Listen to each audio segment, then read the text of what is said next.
अब नहीं तो कब। This is Ayushi Agarwal and we will continue our lecture.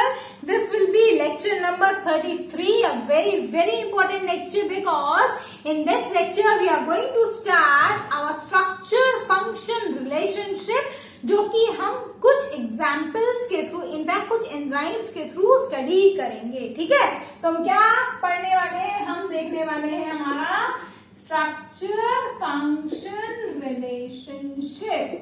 ठीक, अब बार बार मेरे को रिपीट करने की जरूरत नहीं है कि प्रोटीन जो है वो 20 अमीनो एसिड से मिलकर बने हुए होते हैं।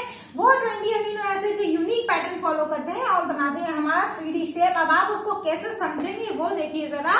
उसको समझने के लिए we are taking an example of one of the important enzyme that takes part in the respiration process, and that particular enzyme is what? It is chymotrypsin। although enzyme का नाम नया नहीं है, आपने जब आपका डाइजेस्टिव सिस्टम या GI tract की functioning along with the enzyme study करी होगी डिटेल में आपके पिछले क्लासेस में, तब आपने ये एंजाइम सुनी होगी। कैसी एंजाइम है? काइमोट्रिप्सिन। ये है हमारी कैसी? प्रोटियोलिटिक एंजाइम है ना, प्रोटीन्स पर एक्ट करेगी, प्रोटीन्स को डाइजेस्ट करने का काम करेगी। कहां पर बनती है ये एंजाइम? सीक्रेट या सिंथेसाइज होती है पैनक्रियाज में। ठीक है, it is synthesized in pancreas but secreted in the duodenum. ये एक इंपॉर्टेंट क्राइटेरिया। जैसे ही फूड हमारा स्टमक से डुओडेनम में पास होता है, ये पर्टिकुलर एंजाइम जो कि सीक्रेट पैनक्रियाज में होती है, सिंथेसाइज पैनक्रियाज में होती है, सीक्रेट होगी डुओडेनम में और प्रोटीन्स को ब्रेक करने का काम करेगी, वो भी एक पर्टिकुलर या स्पेसिफिक साइट पे। That is this chymotrypsin helps in the cleavage of the peptide chain that is near to the aromatic amino acid। और ये आप अभी पढ़ेंगे कि कैसे है ये। ठीक है, aromatic acid रेसिड्यूज के पास में ये पर्टिकुलर एंजाइम, इनफैक्ट डुओ होता है एंजाइम का। कौन सा? ट्रिप्सिन और काइमोट्रिप्सिन। ये दोनों एंजाइम्स एक्ट करती है हमारे डुओडेनम के अंदर और प्रोटीन्स को क्लीव करने का काम करती हैं। ये तो हो गई कुछ बेसिक इंफॉर्मेशन कि काइमोट्रिप्सिन कैसे काम करती है या फिर क्या होती है। अब हम क्या पढ़ने वाले हैं? हम पढ़ने वाले हैं स्ट्रक्चर फंक्शन रिलेशनशिप। तो ऑब्वियसली उसको स्टडी करने के लिए पहले आपको उसका स्ट्रक्चर मेरे को क्लियर करना पड़ेगा कि क्या होता है। ठीक है, आई होप इतना समझ में आ गया होगा।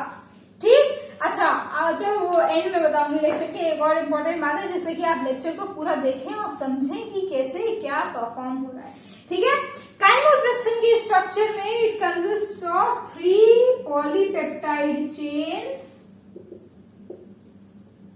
ठीक, ए, बी और सी, ये 3 पॉलीपेप्टाइड चेन्स होती हैं। Total amino acid residues 245 in number that are present, but we are not going to consider all the 245 amino acids or amino acid residues in detail. 3 very important amino acids take part in the catalytic site of an enzyme. अब देखो एक और important बात जो आपको आपके class 11 के curriculum से रिलेट करेगा वो ये, उसमें क्लास 11 में आपका एक चैप्टर था एंजाइम्स एंड बायो एनर्जेटिक्स, है ना। उस पर्टिकुलर चैप्टर में आपने स्टडी किया होगा कि एंजाइम्स पूरी की पूरी किसी भी पर्टिकुलर सबस्ट्रेट पे एक्ट नहीं करती।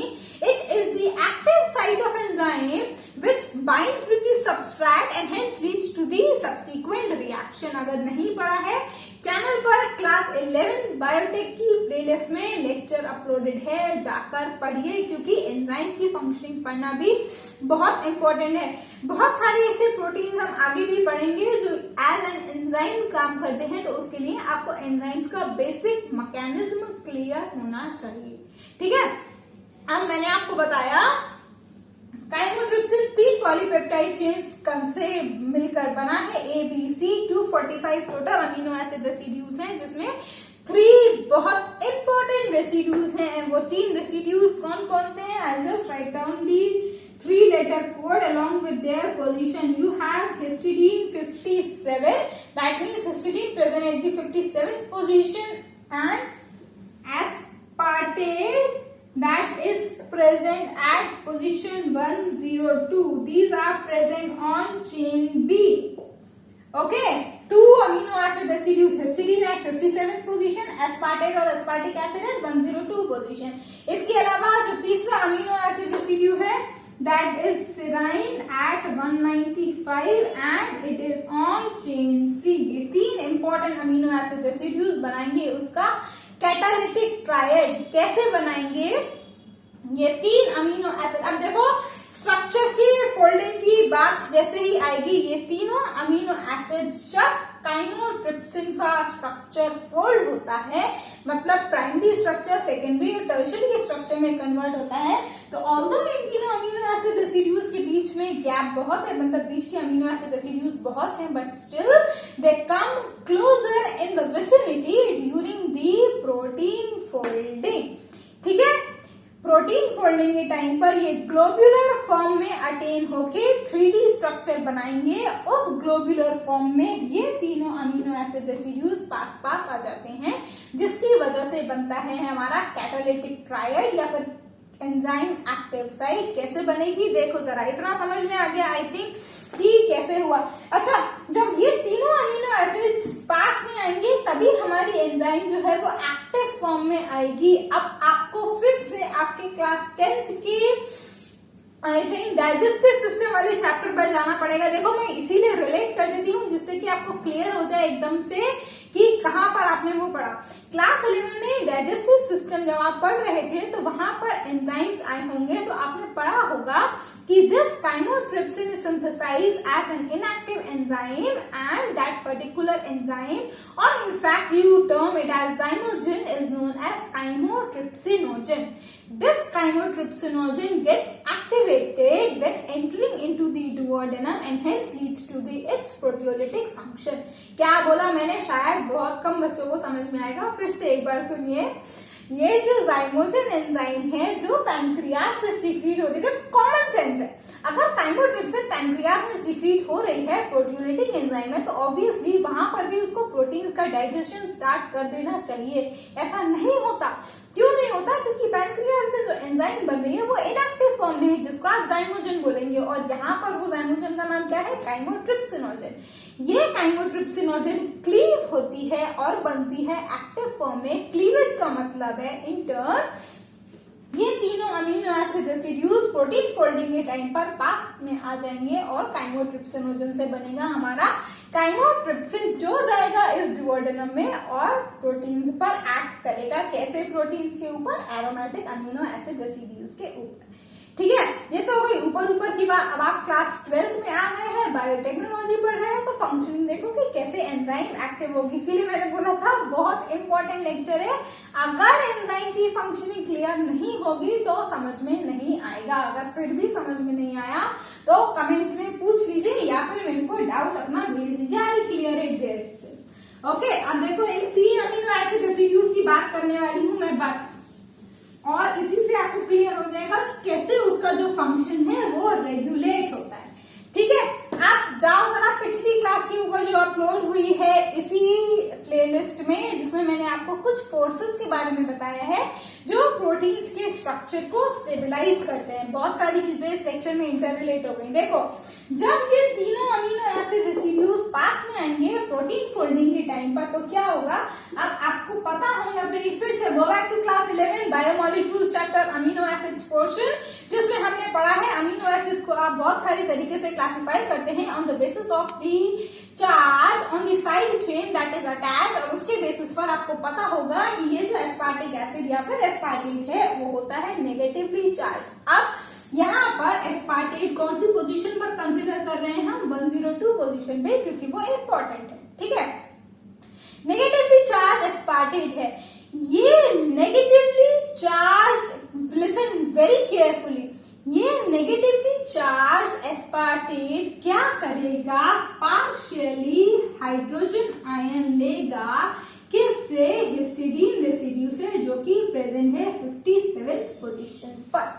ठीक है, क्योंकि ये नेगेटिवली चार्ज है, इसीलिए हिस्टीडीन से हाइड्रोजन आयन पार्शियली लेगा, पूरा का पूरा नहीं ले सकता, पार्शियल हाइड्रोजन आयन को लेगा और क्या बनाएगा फिर, it leads to the formation of hydrogen bond.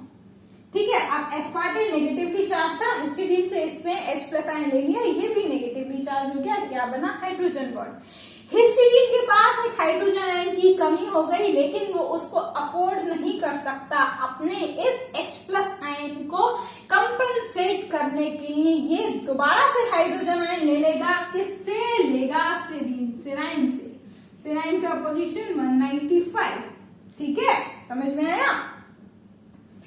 Aspartate negatively charge था, उसने हाइड्रोजन आयन लिया हिस्टीडीन से और बनाया हाइड्रोजन बॉन्ड। हिस्टीडीन ने उसी हाइड्रोजन आयन के लॉस को कंपेंसेट किया, किससे, हाइड्रोजन लेके, सेराइन से लेके, जो कि 195 पोजीशन पर प्रेजेंट है। अब इन टर्न क्या हो गया, ये जो हमारा नेगेटिवली चार्ज एस्पार्टेट था, उसने पार्शियल नेगेटिव चार्ज सेराइन पे क्रिएट किया, किसके थ्रू, हिस्टीडीन के थ्रू। हिस्टीडीन का रोल बस इतना है, इसने इसको दिया, लेकिन अल्टीमेटली पार्शियल नेगेटिव चार्ज किस पर क्रिएट हुआ, सेराइन पे, जो कि है 195th पोजीशन पर। ये तीनों अमीनो एसिड्स का अरेंजमेंट, इनके बीच की फोल्डिंग, इनके आपस में हाइड्रोजन आयन का लेन देन बनाता है, किसको बनाता है, हमारे कैटालिटिक ट्राइड को, जो मैं इतनी देर से आपको बोल रही हूँ। और इसी कैटालिटिक ट्राइड के फॉर्मेशन की वजह से हमारी जो एंजाइम है वो हो जाएगी अब एक्टिव। ठीक है, कुछ और फंक्शनिंग। अच्छा, एक और मेजर बात, अब सेराइन के यहाँ पर आपको फंक्शनल ग्रुप पता होना चाहिए। सेराइन है RSOH ग्रुप। बेसिक प्रोटीन का स्ट्रक्चर, अमीनो एसिड का स्ट्रक्चर नहीं बता रही हूँ, सिर्फ R ग्रुप मेंशन कर रही हूँ। सेराइन का है OH ग्रुप। अब एक बात जो आपको यहाँ पर ध्यान में रखनी है वो ये है कि इस पर्टिकुलर काइमोट्रिप्सिन में सारी की सारी सेराइन रेसिड्यूज जो है वो नेगेटिवली चार्ज नहीं होते, सिर्फ ये 195th पोजीशन पर जो है वो नेगेटिवली चार्ज होगा, वो भी इसलिए क्योंकि ये बना रहा है हमारा कैटालिटिक ट्रायड। ठीक है, सिर्फ एक सेराइन रेसिड्यू नेगेटिवली चार्ज रहेगा या होगा, वो है at 195th position due to the coming closer of 3 amino acid residues. ये बात ध्यान में रखनी है, सारे के सारे नहीं होंगे।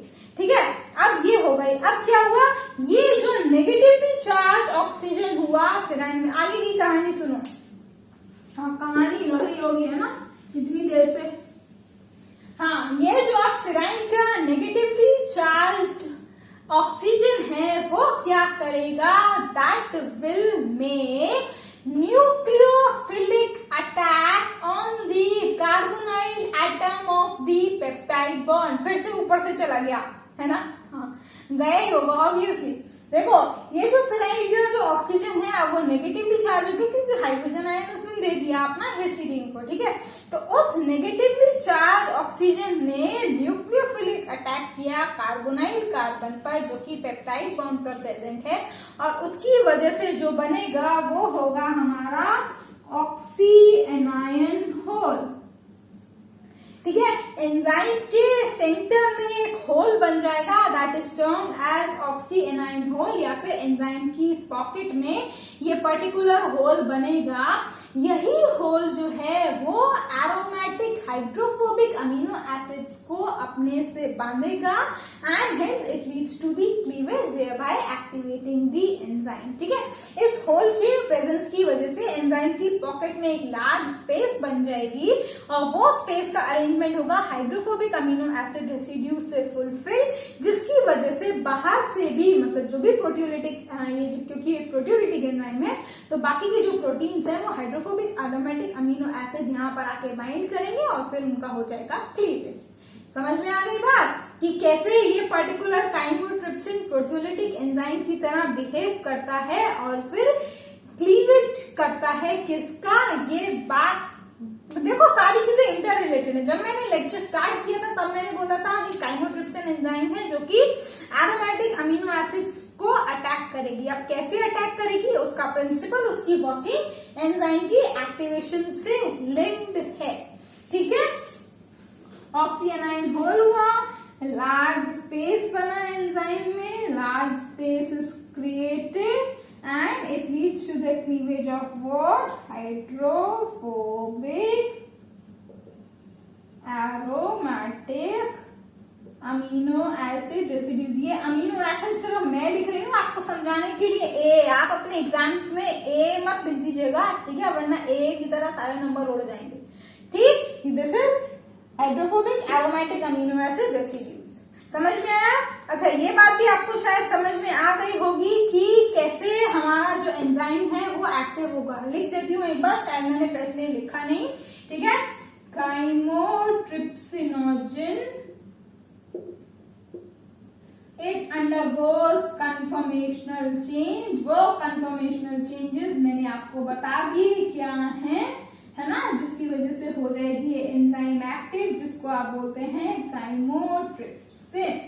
ठीक है, अब ये काइमोट्रिप्सिन इनफैक्ट इसको और स्पेसिफिकली टर्म करना है तो इट इज अल्फा काइमोट्रिप्सिन। हाँ, ये बात ध्यान रखना कि ये जो है एस्पार्टेट और histidine residue on chain B है and this serine is on chain C।